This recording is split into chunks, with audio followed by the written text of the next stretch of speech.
धम्मपद गाथा क्रमांक 6। ये गाथा तथागत भगवान बुद्ध ने श्रावस्ती के जेतवन विहार में कही। कौशाम्बी के भिक्षुओं को उपदेश करते हुए, परेचन विजानन्ति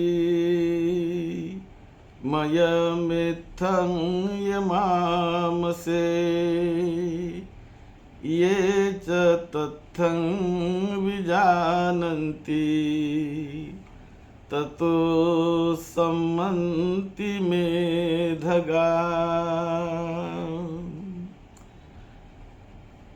अन्य दूसरे बहुत लोग, बहुत भिक्षु ये नहीं जानते कि एक दिन मुझे मृत्यु आने वाली है, हम यहाँ से चले जाएंगे,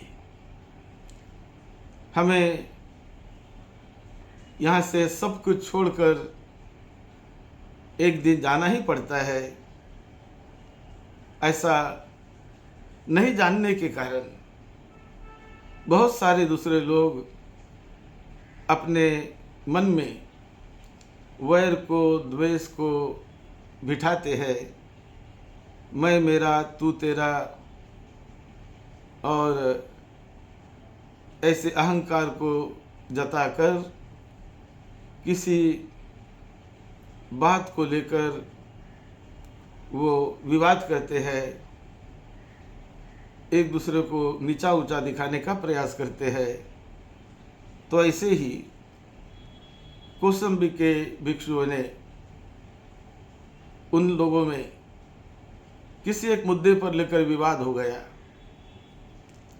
और एक विनयधारी भिक्षु और दूसरे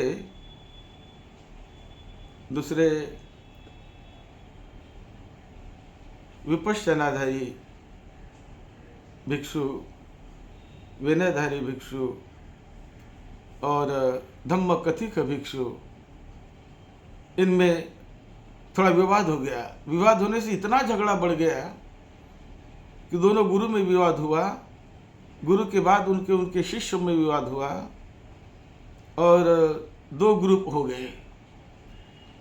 बुद्ध को भी समझ में आ गई बात, बुद्ध को बताया गया कि ऐसे ऐसे दो ग्रुप हो गए भिक्षुओं में। तो बुद्ध वहाँ चले गए। वहाँ बुद्ध ने उन्हें समझा के बताया कि ऐसा करना उचित नहीं है, ऐसे एक दूसरे पर दोष देकर इस या उस कारण से भिक्षु संघ में दो ग्रुप बनाना किसी हेतु से, लोभ से, मोह से, ये दो ग्रुप बनाना अच्छा नहीं है। ये भिक्षुओं ने नहीं बनाना चाहिए। इसमें हित नहीं है, कल्याण नहीं है लोगों का। हम तो लोगों के हित के लिए, कल्याण के लिए भिक्षु जीवन होता है। तो भिक्षु यदि आपस में लड़ते रहे तो लोगों के कल्याण का कैसा रास्ता सिखाओगे, कैसे आगे ले जाओगे सद्धम्म को। तो इसलिए ऐसे नहीं करना चाहिए, इसे छोड़ दो।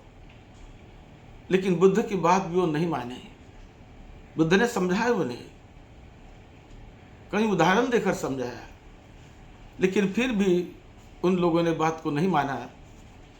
तो बुद्ध ने उनको छोड़कर मैं अकेला रहूँगा ऐसा संकल्प करके बुद्ध पाली लेयक नाम के सुरक्षित जंगल में, आरक्षित जंगल में अकेले चले गए और वहाँ पर उन्होंने 3 महीने तक वहाँ उन्होंने वर्षावास किया। तो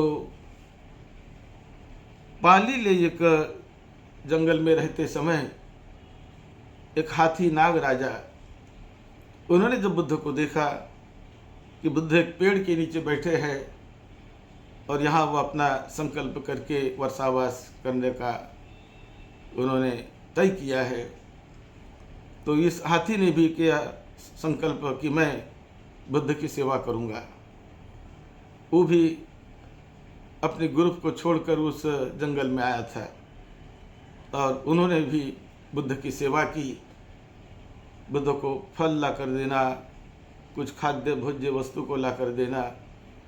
जब बुद्ध बाहर जाते थे पिंडपात के लिए तो तब उनकी सुरक्षा करना और आने के बाद उनका पात्र अपने सूंड में लेकर चलना आना, बड़ी सेवा की।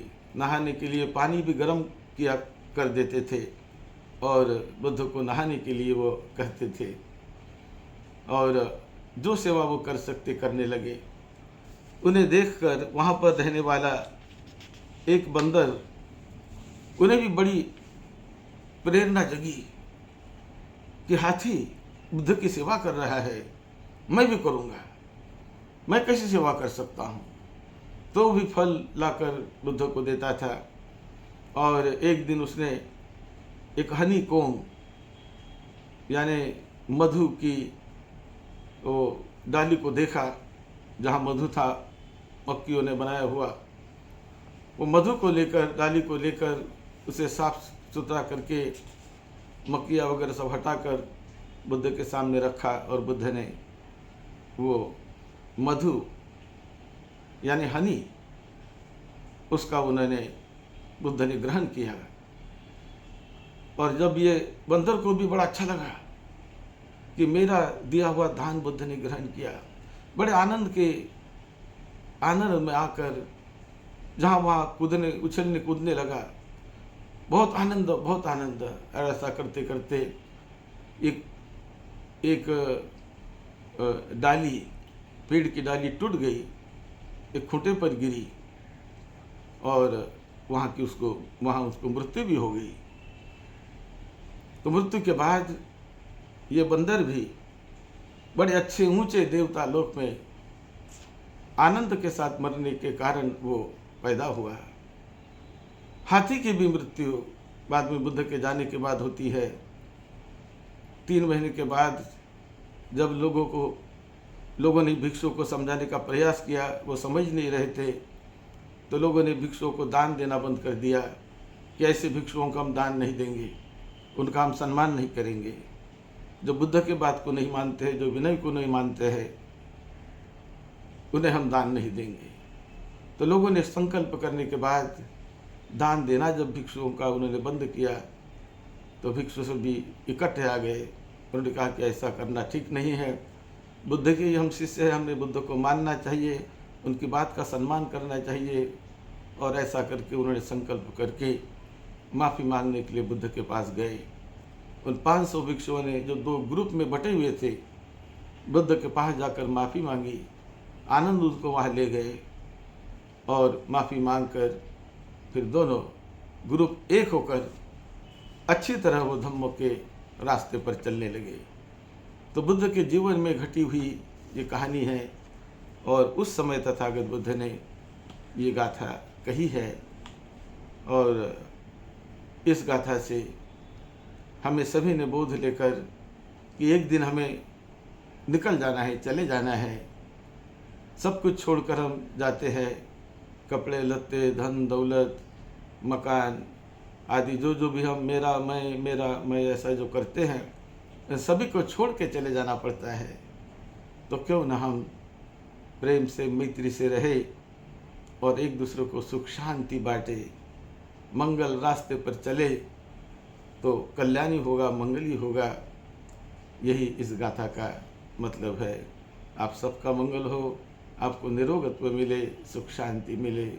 यही मंगल मैत्री के साथ सद्धम्म की सेवा में, आपकी सेवा में डॉक्टर भदंत राहुल बोधी महाथेरो। आप सबका मंगल हो, सबका मंगल हो। साथ